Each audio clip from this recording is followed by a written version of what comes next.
beautiful objects that I've had for over 40 years. I don't know if that means they're vintage or antique. I think they're antique. Anyway, first of all, I'm sorry I haven't seen you in a couple of weeks, but I had a project that I had to complete, a business project that I had to complete. And then my daughter and my two grandsons came down to visit. And they were here for about over a week, and we had the best time. But I didn't film because I was having a great time with my children and grandchildren. So, but somebody had asked me to tell them the story, one of my followers, to tell them the story behind my wedding rings. And I hadn't thought of doing it, but I thought, okay, I'll do that because they're good stories. So when my husband and I met, well, not when we met, but when my husband asked me to marry him, he didn't have a lot of money, either did I. And so he didn't feel that he could buy a diamond ring for our wedding or for being engaged. And so he bought me this bracelet. So this is my engagement bracelet, which I think is pretty gorgeous. You know, I'm thinking of that and thinking, we've always been creative. You know, we've not having a diamond ring, but boy, having a beautiful bracelet. So we've always kind of done things a little differently. And that was my engagement bracelet. And for my wedding ring, I got it kind of, at the time it was cool. It was kind of hammered gold. It was cool. But then my husband was in Paris, and he was recording the soundtrack to the movie that he produced and directed called Picasso Summer. And it was the composer and the conductor was Michel Legrand. I don't know if you've heard it, but it was recorded by Barbra Streisand, and it should have gotten an Academy Award. It was Summer Me, Winter Me, and with da Summer Me, Winter Me, la da da da da da da da da dum, la da da da da dum dum. I can't reach it anymore. And Mrs. Michel Legrand said, Bob, why don't you go to Cartier and buy her a Russian wedding rings? And he said, okay, went to Cartier, Paris. That's where this is from. That was over 60 years ago. So there's significance behind these three rings and how they're all joined together. And the yellow gold represents strength and fidelity. And wouldn't you think that after 65 years that there's plenty of fidelity and strength between my husband and myself?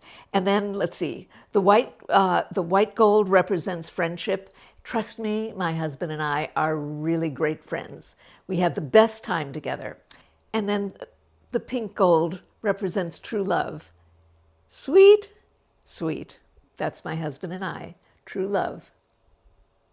Recently, I was gifted this diamond ring, and it's an old diamond. So this is an old diamond, not a new sparkly one. It's an old one, and I like wearing it with my wedding rings because I think it looks kind of not so perfect. So I like wearing things that aren't that perfect looking. While we're on my hand, let me show, you can see, I think I need to lose weight. Now this ring I bought at a peddler's fair it was in Ketchum, Idaho. And we were looking at rings, and suddenly I saw this little pinky ring. And I loved it because I love the simplicity of it. And would you believe it's a Tiffany? It's marked Tiffany. And it's got a, what is it called? When you put it in a garden and it tells you what time it is. I don't know what it is, but that's what's on here. So, and it has a saying in Latin, and I knew it at one point and I've forgotten it. But anyway, so I always have this on my finger. On this hand, when Bob had a commercial production company. He used to make commercials. And whenever he would do a lot of work in England, in London. And there was this one woman, and her name was Yetta Stellman, and she had an antique store. And he would go in there all the time and find beautiful jewelry for me. And this was one of them. And this is a ring. I think it's pink gold, and it's of a snake. So these are all really old.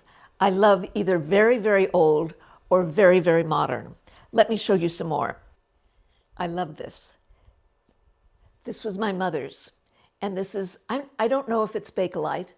I don't know what it is, but I love it. And the reason I haven't been wearing it, because I'd wear it all the time, is that it's broken. Do you see? But since I've got it out now, I'm going to take it to a jeweler and see if he can put something here to save it so I can wear it all the time. But it is beautiful. It is so my mother. I have no idea how old it is, but it's really old. And then this cameo, this was my mother's, and this was one of her most precious, I guess her precious possessions, because it was given to her by her brother, her beloved brother Charlie. We all knew Charlie and loved Charlie, and he gave this to my mother, and she adored it. And she always put it in a safety deposit box and told me to always take good care of it. So this is a cameo from my mother. This is going to knock your socks off. What do you think of this? How's this? Pretty fabulous, don't you agree? So again, this was Ketchum, Idaho. Now, I don't think this would fit anymore because my neck has gotten bigger. Who knew that necks grew? So I would have to add beads onto this or something onto this to wear it. I'm not quite sure where I'd wear it, but I'd find a way. I'd find a way. Let me show you something different. So this is, it's Yves Saint Laurent. I don't know how old it is, but it's really old. It's from his Russian collection. Is this fabulous? Isn't it wonderful? It's magnificent. I think it's magnificent. So it's from his Russian collection.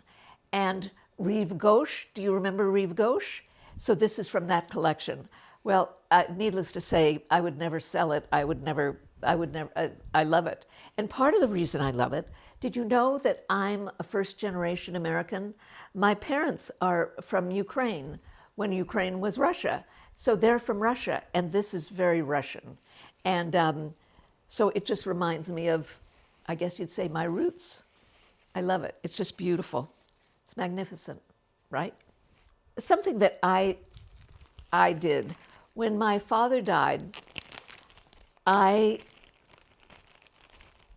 went to a jewelry store, and I went to an antique jewelry store, and I bought myself earrings in memory of him. And so that was many, many years ago. And I bought these tiny little earrings.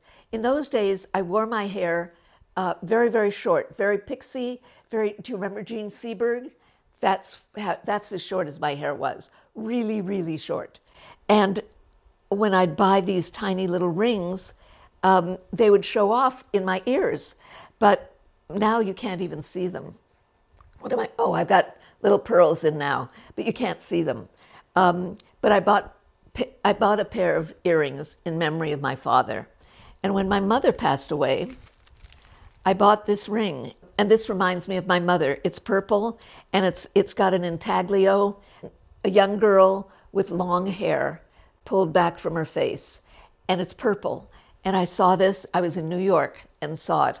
I walked into a famous jewelry store, of which I can't remember the name, but that's where I found this. And I bought this in memory of my mother. And what can I say? There's things that when I wear them, I think of my mother or I think of my father. And it's not that I don't think of them at other times, but I think of them then. Do you remember Pucci? Well, I bought this purse when Pucci was, Mr. Pucci was the big thing. And it's velvet. So this is a Pucci purse that I've worn and enjoyed.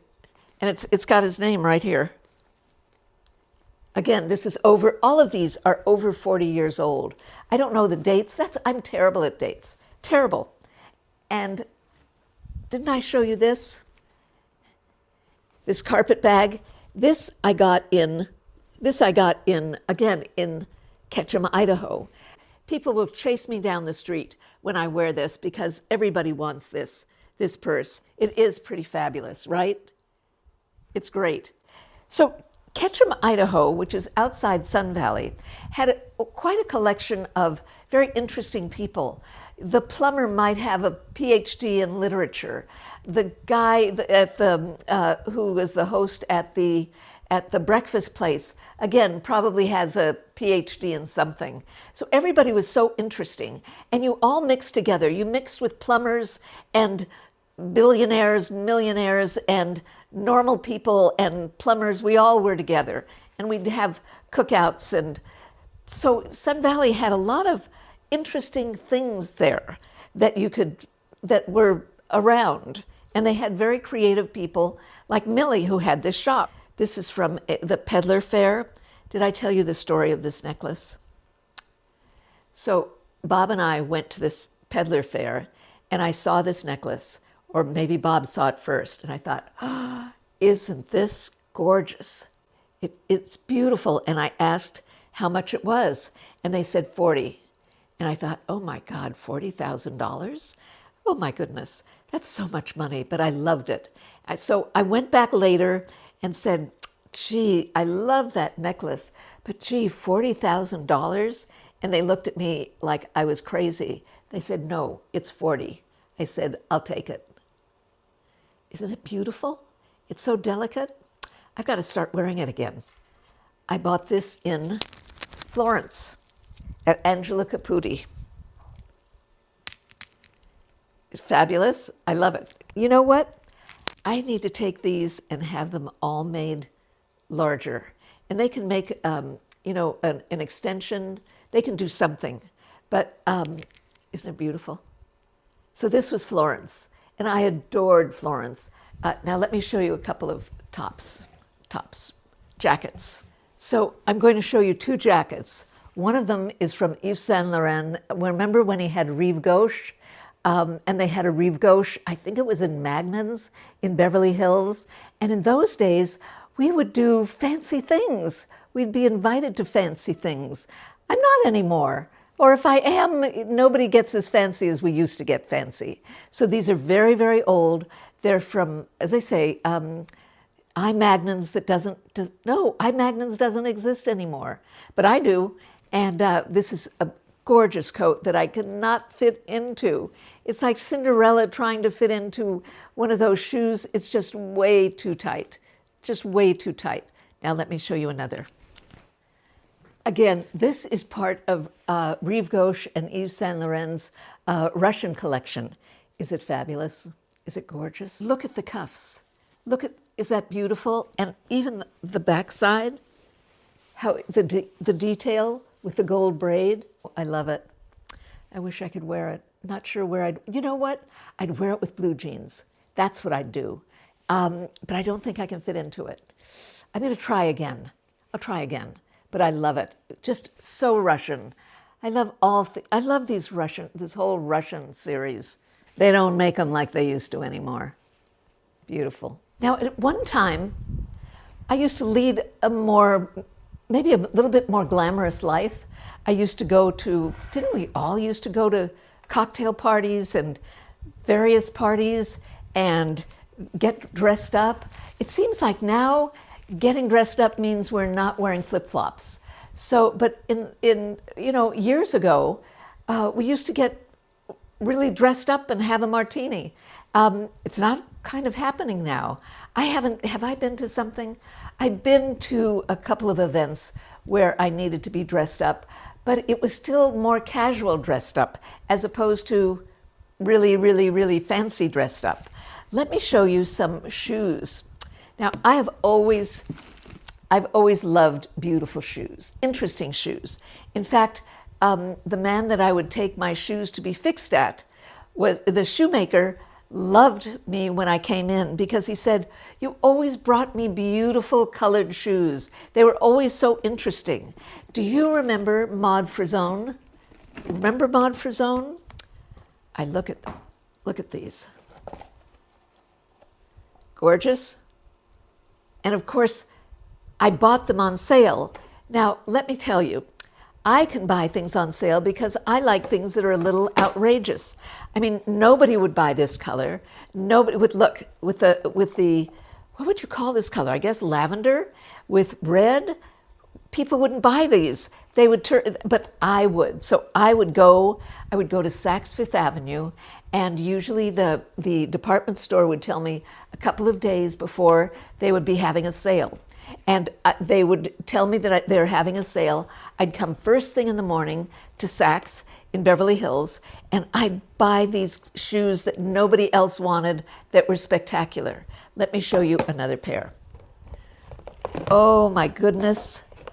Oh, something's happened to the patent leather. I wonder if it can be fixed. I think it can. But look at these. Aren't they gorgeous? Oh, I'm so disappointed about something. Maybe it was from being kept in a plastic container. Oh, but they were gorgeous. I would wear them today, but my feet have grown. My neck has grown. Everything has grown. I mean, what is a person to do? Well, I'm going to take this to the shoemaker and see if they can fix this. I'm not showing you everything. I don't want to bore you, but I thought that this would be interesting to see some of my favorites and see, kind of where I've gotten them, from Ketchum, Idaho to Cartier. Oh, wait, and then this. So this is a Cartier love bracelet. And now it shows you how times have changed. I thought that one bracelet was, woo, that's the ultimate. You know what? People are buying 5, 6, and 7 of these. When we bought them, I think it was relatively inexpensive. Now it's thousands upon thousands of dollars. But so my husband and our daughter Susanna went to Cartier in Beverly Hills, and this was my Mother's Day present. And they shopped for my Mother's Day present. Isn't that cool? So there's kind of a story behind everything, from Cartier, Beverly Hills, to Cartier, Paris, to Ketchum, Idaho. So it seems like everything has a story. I hope you've enjoyed this. I found it really fun. Oh, I've got one more thing that I have to show you. You want to see something else that doesn't fit me? So again, this is Rive Gauche. It's Yves Saint Laurent. Is this a fabulous belt? Is it fabulous? Love it. It doesn't fit anymore. I don't know what to do with it. It doesn't fit, but it's gorgeous. Let me show you the other one that doesn't fit. But I can't bear to part with them. I don't know. Maybe I should put them on Vestiaire, Poshmark, something like that. But aren't they gorgeous? So this was, again, part of, I don't know what collection this was from, but it doesn't fit. Doesn't fit. But gorgeous. Oh, I must show you something that is so precious to me. This was my mother's spoon. It was her wooden spoon that she cooked with. Now, I love things like that because, of course, I remember my mother's spoon. Of course, I did drop it into the garbage disposal, so it's got a couple of nicks in it. And the other thing is I put it in the dishwasher, and it took off all the old patina. Maybe if I rub it with mineral oil, it will come back to being beautiful again. But this was, my mother was a fabulous cook. In fact, maybe that's where I learned how to, well, I know that's where I learned how to cook. I would sit on the sink and I'd sit on the sink and she'd be cooking and I'd watch my mother cook. And she used to make 3 meals a day. And for dinner, there'd always be 3 courses. It was always very healthy. And I remember her she would make strudel. And the way that she made strudel was she would take the dough and put it over the entire kitchen table. And you could see, she'd pull the dough like this, and you could see your fingers through it. I have never had strudel that tasted like my mother's. It was magnificent. The crust was beautiful. Anyway, so one of my precious things that's way over 40 years old is my mother's spoon. I hope I've answered your questions now about my wedding rings, my engagement bracelets, all of my goodies that I love and I really cherish. And I do take good care of, except for that pair of shoes. And even my spoon. These all mean a lot to me, and they've all got a story connected with them. And I hope you enjoyed this. Thank you.